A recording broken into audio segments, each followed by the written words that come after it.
And then, so you have, and the same thing. Tennessee's doing the same exact thing. So these HBCUs are coming together, and what they're doing is they're looking to see how they can kind of advocate to get their just due. So understand that HBCUs have been underfunded. HBCUs have been underfunded for a long time, and completely underfunded in comparison to PWIs when it comes from public universities. Now, as we shift over to football, how like when you think of some of the best play, first of all, the GOAT, the best player ever to play is Jerry Rice, HBCU, Walter Payton, Michael Strahan, Buck Buchanan, Mel Blount, Art Shell, Shannon Sharp, Aeneas Williams, John Starworth, Charlie Joyner, Steve McNair, Doug Williams, Donald Driver, Jimmy Smith, Antonio Bethea, Rasheem Mathis, Jacoby Jones, all went to HBCUs. Now, HBCUs used to have the best talent.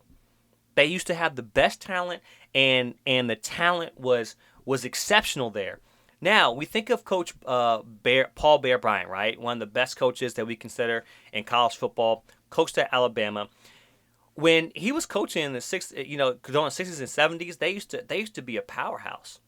But then what happened was Alabama started sucking.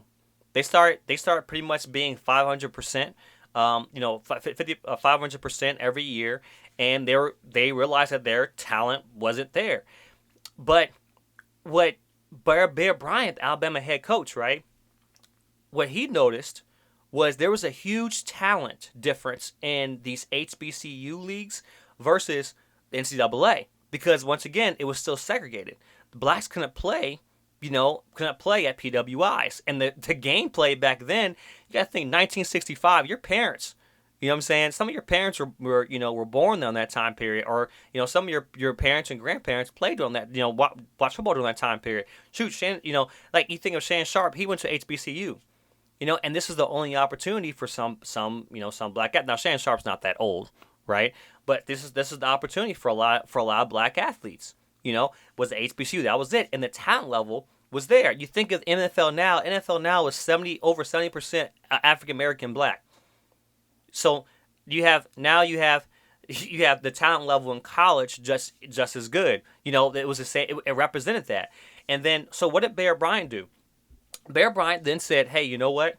We're not doing well. Let's tap into this talent pool, right? It was a perfect situation for Bryant, to kind of stay on top, help Alabama stay on top. But that also meant that HBCUs were getting decimated because you're taking the talent out.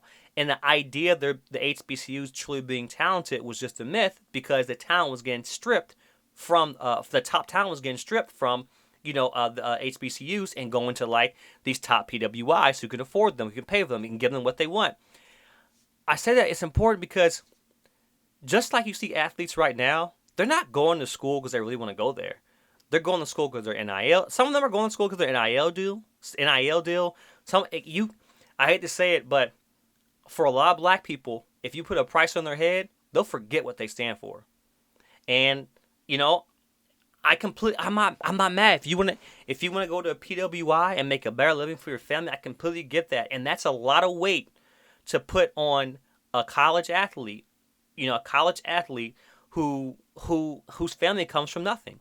You can expect college athletes to make that decision based on, hey, this is the right thing to do, because that conscience isn't there.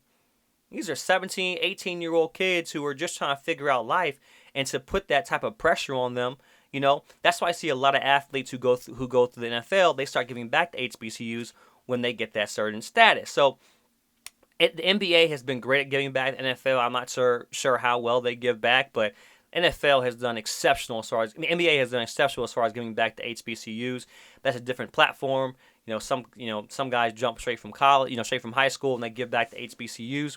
But in the NFL, giving back to HBCUs it's not there. So what happened, right? So when Alabama, so when Bryant went out west, he saw the number one team at the time, right? USC had an all-black backfield and a black assistant coach. So USC, when the West is typically, the South was racist back then. The West wasn't that people land on the free, go out west, right? They accepted blacks, on their team, and of course they were better. So understand that. Listen to this, okay? September 12th, 1970, the first integrated football game in Alabama was played between USC and Alabama. The first integrated in 1970. We're talking 53 years ago, right? By the end of the 70s, the recruitment of black players to white universities was no longer an anomaly. It was the blueprint for success. If you want to win, start recruiting black athletes, right? We already know that, right? Like I said, it was on the surface, it was great for PWIs, but for the HBCUs, it was the beginning of a drought. And these programs like Grambling, Southern, Florida A&M, which were the top teams at HBCUs, they were dealt the short end of the stick because like their whole entire brand of attraction, the band, etc., it just decimated. So while HBCUs were getting saturated of talent and then getting dwindled down when it comes to prestige, these PWIs were still in the athletes. Just like you see right now. No athlete's going to go to a HBCU and play to say, hey, I want to play for my. They're not going to do that. I get it because you can go back. Always can use that and go back to help the community. It's tougher to go through that grind and do that. But no athlete's doing that right now. You put a price on somebody's head and they'll forget who they are. I say this all the time. So we come to the situation where Deion Sanders and Ed Reed are like, well, HBCUs, they this that. If you're in the HBCU community, you understand the money laundering. You understand the mishandling of funds. And it's not that it's so complex that people aren't doing anything about it. People are doing something about it in the university. And to label HBCUs as a whole and say that HBCUs are this, that, you are downplaying the people who are actually trying to help. And where Ed Reed and Deion Sanders did not do their homework, like I said, it was a cash grab for Deion Sanders. This was a 110% cash grab for Deion. Deion's not focused on building a legacy for himself. I mean, for African Americans, he's focused on building a legacy for himself. Hey, look, I'm not mad at you. Go for it. You know what I'm saying? If you want to build a legacy for yourself and your kids, what he did was, from a strategic standpoint, was amazing. But let's just be honest. Deion Sanders and Ed Reed wanted a coaching job without putting the hard work. You see some of these black coaches now, they went up the grind. They were player personnel, special teams, assistant coach, passing team coordinator. They worked their way up the traditional way. That's why the Rooney Rule was created for these black coaches who've been doing well and don't get opportunities. But what did Ed Reed want? He saw what Deion Sanders did. Deion Sanders wanted that quick fix. Deion Sanders wanted to say, hey, I want